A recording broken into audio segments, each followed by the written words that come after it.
So we're continuing on with number 11 of the top 20 questions you should ask your contractor before starting a project or hiring them.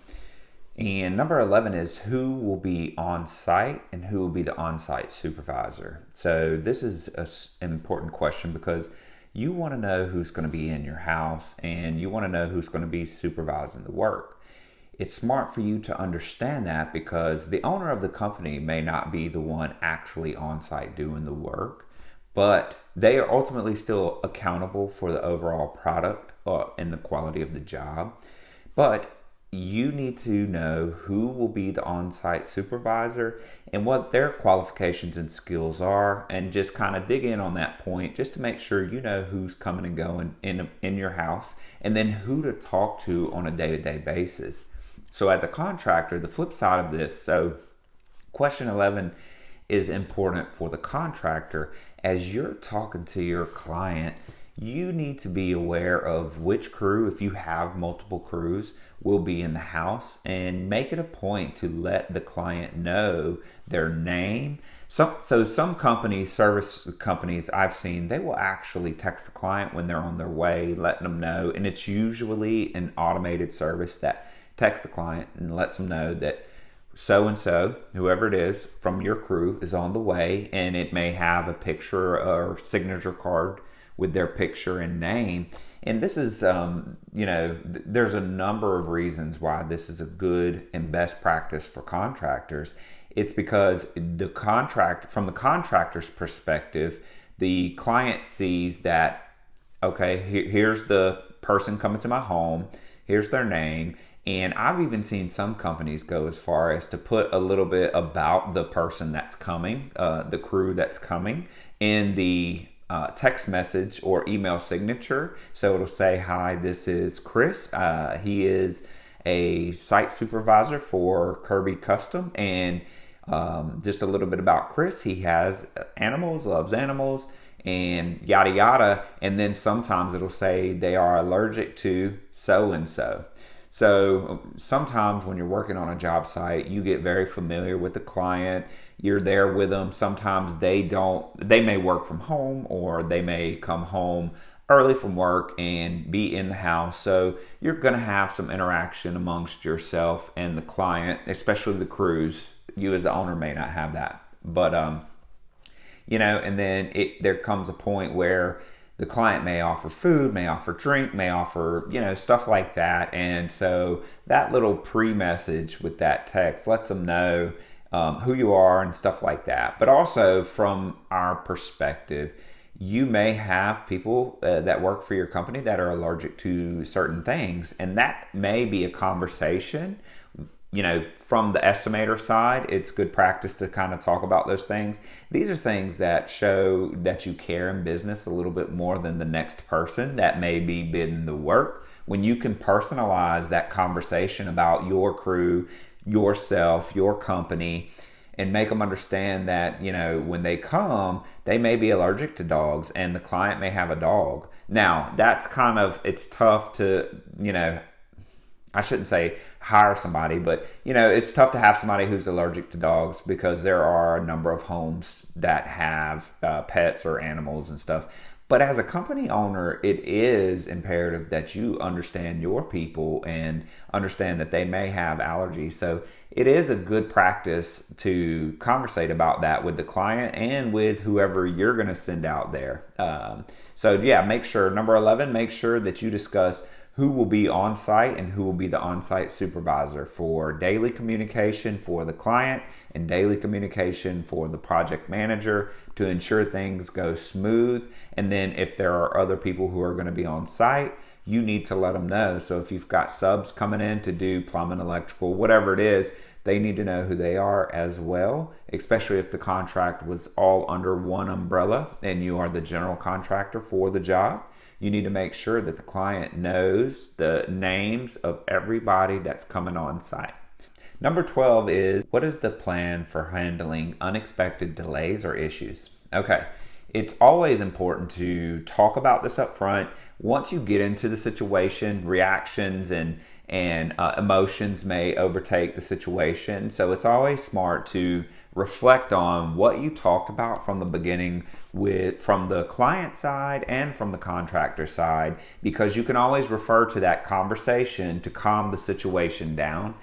It's a best practice as a contractor to make sure that you emphasize that there are delays in projects. There can be delays. So don't expect that everything will go perfect and that it will go smooth all the time. And the reason that you want to be upfront about this fact is because, especially with what we do in kitchen and bath, you never know when you start peeling back and doing demo, what you're going to find beyond the walls that could extend the time of the project. So make sure that you're having a conversation up front, and the client needs to ask you, and you need to be able to answer what is going to happen if there's unexpected delays or unexpected issues during the project.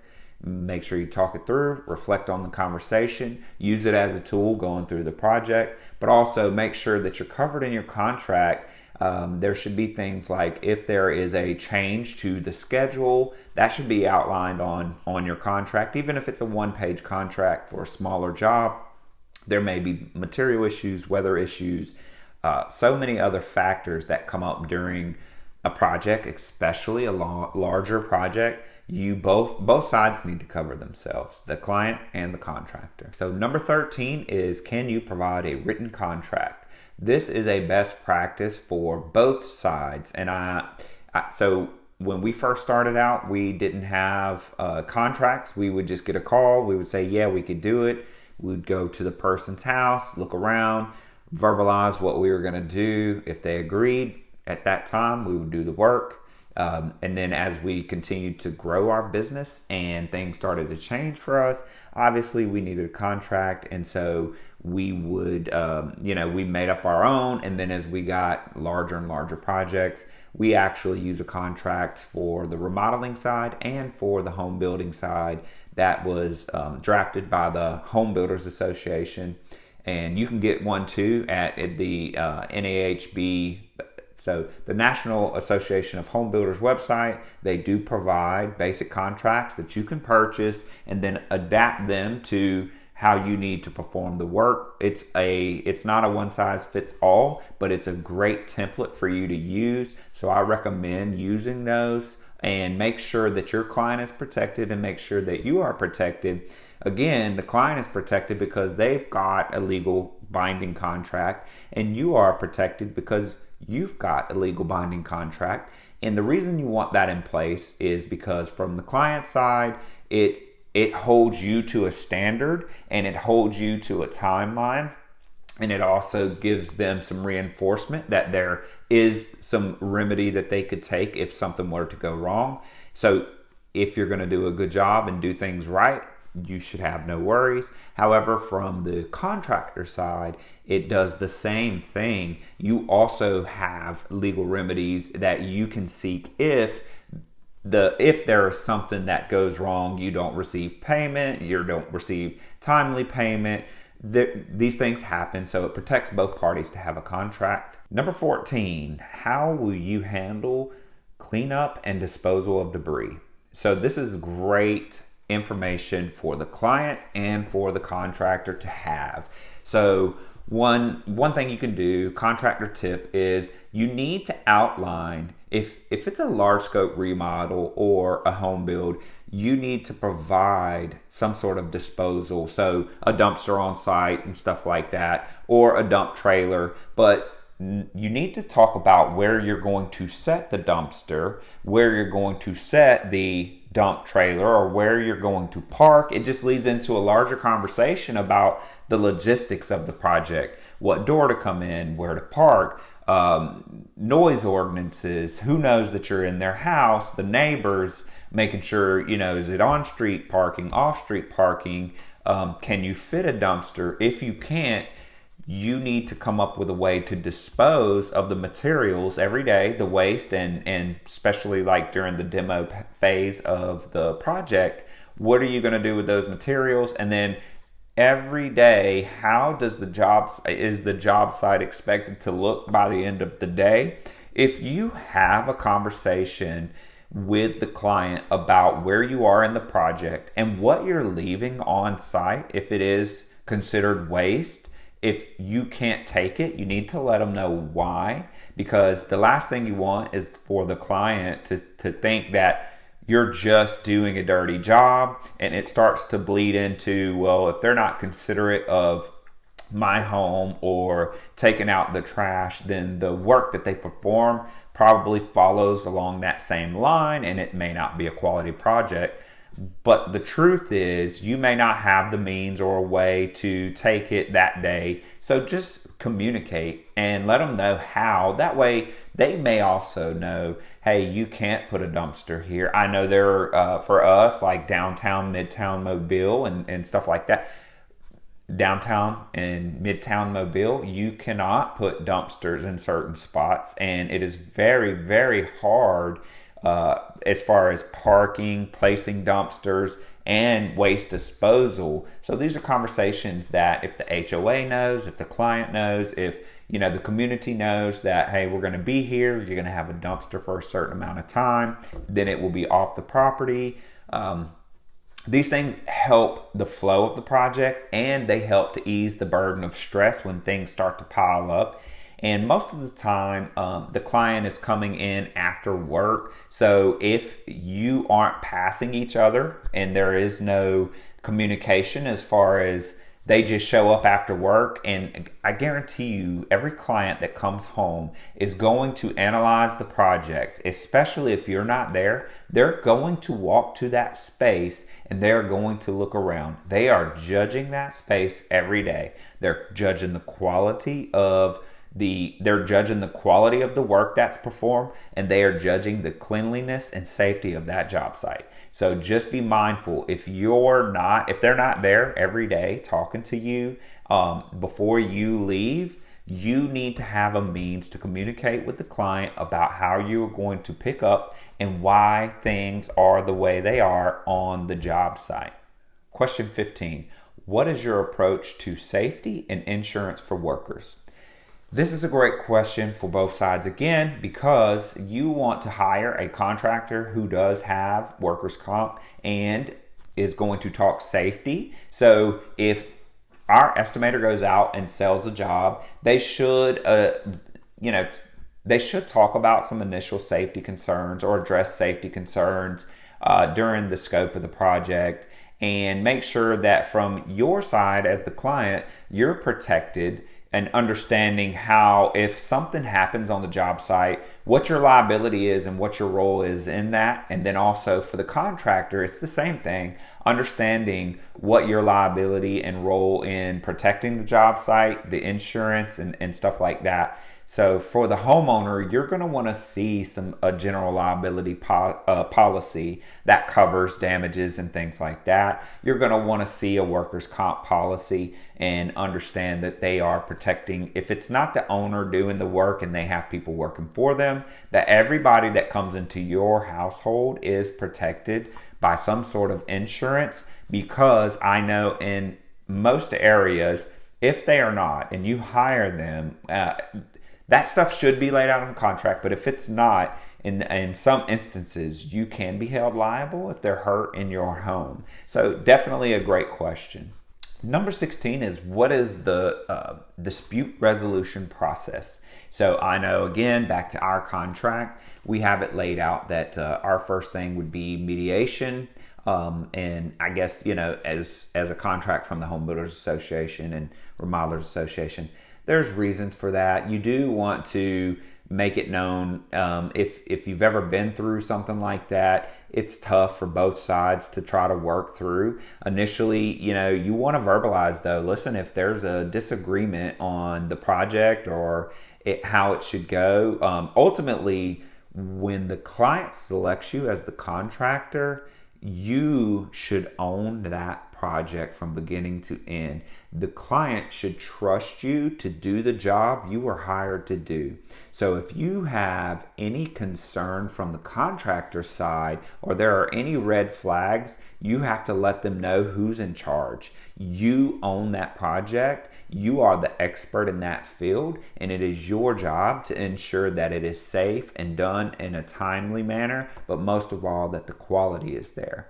As the client, you want to make sure the same thing. You need to allow them to do their job. There may be a misinterpretation of plans, or the worst part is if there were no plans drawn and something turns out the way you don't want it to, then you have to be understanding and accommodating from the client side. If you've only verbally talked about a project and then you hired somebody and they did the project without a site plan and without visual drawings, visual details, then both sides have to be accommodating. And this is a conversation that needs to happen.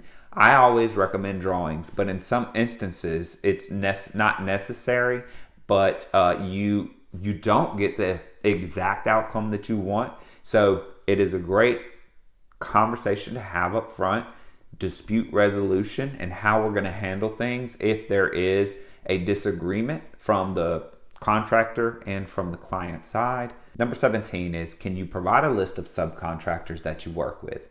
So it's a good question. It protects both sides. Again, it goes kind of back to like if you're sending people out the day to start the job, they need to know who's coming into their home. But also it gives the client a chance to vet those subcontractors. They can look them up themselves.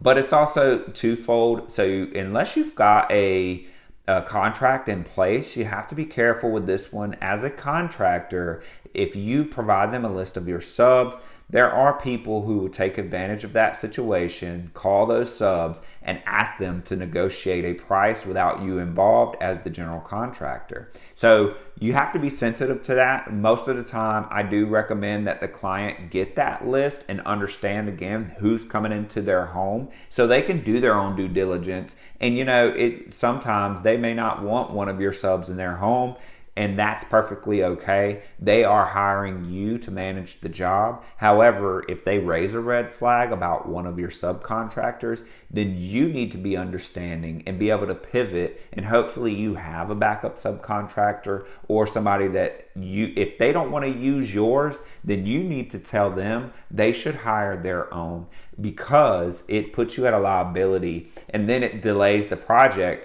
If you have a certain subcontractor that you use quite frequently that understands your schedule and timing and that can get the job done when you need it done, then you need to verbalize those things to the client and make them understand why you use who you use.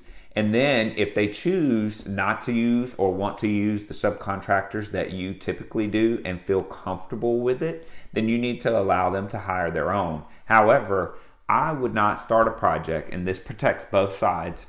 I would not start a project until I had all the subcontractors in place. So if they're not going to use your subcontractor, then you need to have their subcontractor and walk them through the job and make sure that it's not going to interrupt your flow because you're using a new subcontractor that you're not necessarily familiar with, but they are comfortable with. It's not a showstopper, but the planning portion is going to be, you need to be a little bit more diligent in the planning portion to ensure that you and that sub are on the same page. And from the client side, you have to be accommodating, and you may have to find your own subcontractor if you have questions about the subcontractors that the general contractor is bringing to the table. Number 18, are there any potential cost overruns or changes? Well, changes are inevitable, especially if you change your mind during the project, which does happen. You might see something going in that's getting installed, tile, countertops, whatever it is. And I will say, depending on cost and scope of work and where you are in the project as far as time frame, some changes are going to be more costly. And so it is a good question to ask as far as, do you see any cost overruns? Because for us, we're scheduled out a pretty good ways. So when we give an estimate, it may be a couple of months, before we actually start the work. And absolutely, the timing of the project and the cost that was given 2 months ago, materials may have went up, but these are things that you need to put into the estimate. This is only good for 30 days or whatever it may be. But also just do, from the contractor's perspective, you should be reaching out to the client if there is material change costs, and allowing them to make a decision on how much that impacts their budget and how much that impacts them wanting to move forward with the project. I've seen it before where there are costs that change so much, especially during, the COVID era, where everything was kind of just up and down, and prices were going up, and it could be day by day changes. So during that time, there were a lot of people that were canceling projects or moving the timeline for the project in hopes that, a price that you quoted just skyrocketed due to material costs. And they would say, well, I still want your company. I still want you to do it. However, the price has become unaffordable. So we want to push the timeline, which is fine. But you as a contractor have to figure out what to do in that gap. And make sure that for the cost overruns that you're just communicating constantly. And if they change their mind once you're beyond the point. So for the client, you have to understand that there are certain points in a project that it is okay and more cost effective to do change orders. And then there are certain points that if you change your mind too late, or if something is already installed and you want to change it, you need to understand that it's going to cost you money. Because you have to demo, you have to refix the area before reinstalling the new product that you want. Or especially when you're wanting to do moves that are behind the wall and you've already had an inspection, and those things you've got to, especially like electrical and plumbing, it's not just always easy to make those moves, especially post insulation, post drywall, post paint. These are things that you're reversing and all have to be redone. So you have to account for the time and the money that it takes, and ensure you be accommodating and understanding that if that's something that you really want, it typically can be done. But it's going to cost you time. It's going to cost you money. So you need to be understanding. And that contractor may already have a job that was scheduled to start, and they may say no. They have every right to do so, and you've got to be a little bit more understanding, because you want to, you look at your situation when your project started, you're changing throughout the project, it extends the project, and they may have contracts just kind of lined up, and it's going to delay their start on another project. So it sometimes the contractor cannot accommodate all of your changes, and so those are things that kind of, if there are a lot of changes, it starts to make the relationship tough. So for both sides, the client especially, yes, understand cost overruns, understand changes, how the process works, but also understand that sometimes it's okay if it's a no, and they have to come back later to accommodate that change. Number 19 is, can you provide a written lien waiver?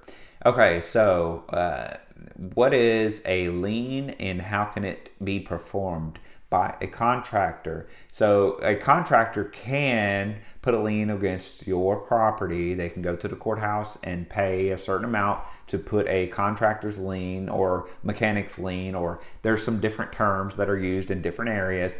They can put a contractor's lien against your property for non-payment, and it may be so understanding that once the work is done, if they are paid out, they should write a written lien waiver saying that we have no claim against this property anymore. We have been paid in full and we are satisfied. They have satisfied their contract, and for the client, we have satisfied our contract, and there is no reason for the contractor to want to put a lien against the property. And most of the time when that happens, it's for non-payment, and understand the contractor has every right. Now, whether the reasoning behind the non-payment and stuff at this point is null and void, because you will have to take that up probably in court. If there is an issue for non-payment, you may have a reason in your mind that something didn't get complete or something wasn't up to par, so you decided that you were not going to pay them out. So it's their right to do a lien and try to recoup that money or time lost or whatever it is. And at that point, there's probably going to be more to it. So number 20 is, can you show me examples of any similar projects? Okay, so this one's a little different than question 4, which was, have you worked on similar projects? So number 4 is saying, have you worked on similar projects, which means, have you done a kitchen if you're doing a kitchen? This one is, can you show me completed work or examples of in-work projects?